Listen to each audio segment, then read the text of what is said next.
NowRx Honest Review. Watch before using. Links to the product are in the description.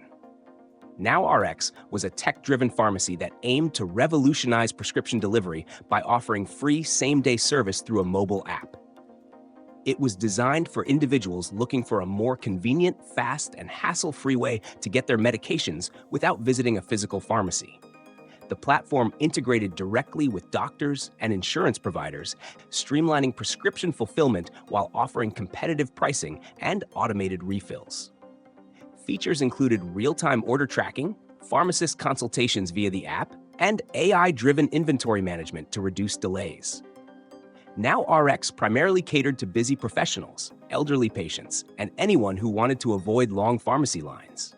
However, despite its promising model, the company faced financial struggles and ceased operations due to funding challenges.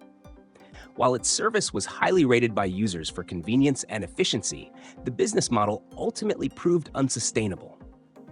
If you're looking for a NowRx alternative, consider using Amazon Pharmacy, Capsule, or PillPack, which offer similar convenience with a more stable backing.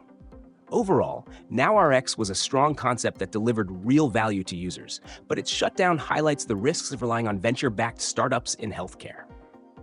Let me know your thoughts in the comments and check the description for recommended alternatives.